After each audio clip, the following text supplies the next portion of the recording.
set up the Bloodseeker for success, because you've got the slow coming from the concussive shot. You're going to have a double damage on raise, which enables you to take stacks. Arrow! Alright. I don't know if they killed DB. Maybe with Mizu being able to body block up, but OD hasn't gone for a point in the Ashore, so they're going to have to do it the old-fashioned way with the right clicks, but that old-fashioned way still can be the good way sometimes, is NGX.SEA. Just goes underneath the T1 tower mid just to scout out if they have the ward on the high ground, because then then he can't find that angle. Bottom lane, Polo ended up going down to Wommy, and he will unfortunately try maybe muscle memory, attempting the deny there. And now In Your Dream as well is going to continue to be chased further and further down. It's got some stick charge, it's going to hold them into the last second, but Lim's still able to blow him up with the Arcane Bolt. There's no one that can contest you at this stage. Azura? I don't know about that Remnant. My guy, what were you?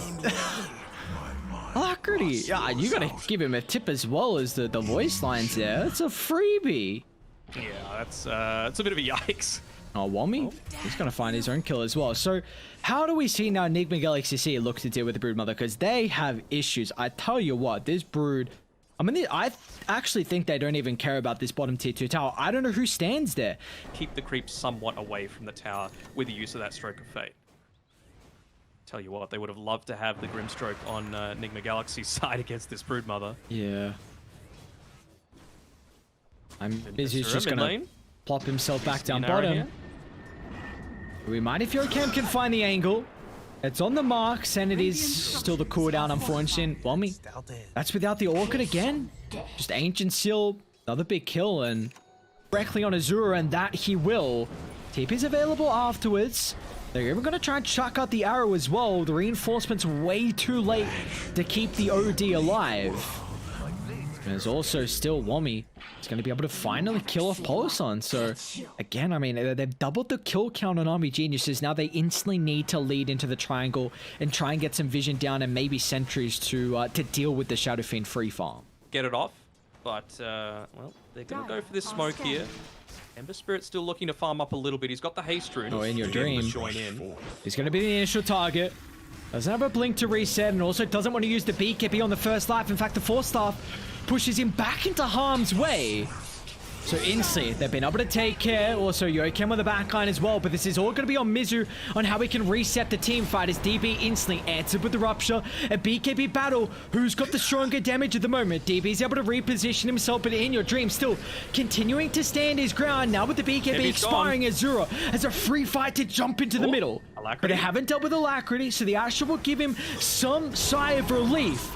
But it's not long enough, as finally they'll be able to bring down the second life of the Shadow Fiend. Necessity, right? Like, that doesn't happen again, or it makes it so much more difficult. They're coming. Look at this pincer. DB wrapping from the north, which will be underneath the Observer. Nice use of the Soul Bind, but instantly Shadow Fiend gonna look to try and get rid of this with the BKB, but it doesn't matter once they're able to surround him completely. There's no escape, and there's no opportunity to continue man fighting as DB Basher completed, finds the cancellation and the TP. And Army Geniuses hit back instantaneously. Then, while DB's in the vicinity, he's very disconnected from the team. They don't want to jump the Aegis carry at the moment, so Polosan's gonna give them the vision to start. They need to find Azura. They've got the information. Mizu's going to jump in instant with a Hex to blow him up. A great target to be able to bring down, but they're going to be cautious afterwards, though, with the double Rupture.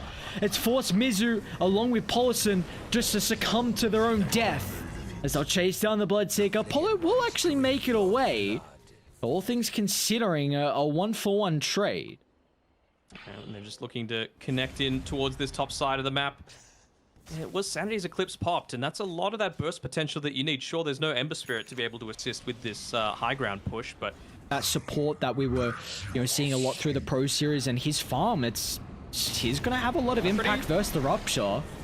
Alacrity's got Policy nearby. Well, now Mizu knowing Rupture's on cooldown, he can freely use the ultimate to get into the middle, but he's still going to be cautious of the Soulbind, however. Alacrity needs some assistance. Astral back up in a couple seconds. He doesn't give a damn. He's going to stand his ground and look to turn for the silence. Beautiful timing after the BKB expires. They're going to look to turn it back round. That was in your dream. Is in the middle. BKB Satanic Pop, but he's still falling lower and lower with all the magical damage.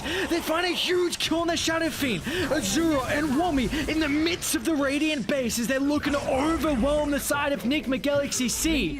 And Mizu, I mean, he's maybe just looking to try and kill off some creeps and delay the siege. But after the end of that fight, a 5-for-1 is now Army Geniuses. Who cares about the defense? Who cares about the Shadow Fiend? Up they go. The one fight where I can put some impact on him.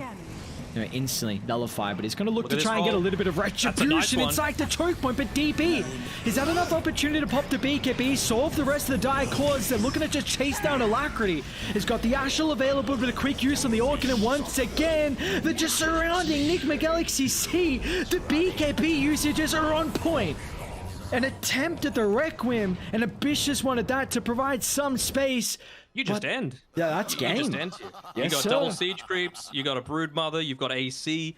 He's even got the Aeon Disc picked up on Wami there, so there's no way that a Shadow Fiend's even going to 100-0 him. Same sort of thing with the OT as well. And yep, Army Geniuses, drafts win games. Yes, sir. And this was a prime example of it. What a great Brood Mother pick coming out there, and even better, that last pick, Bloodseeker, in my eyes.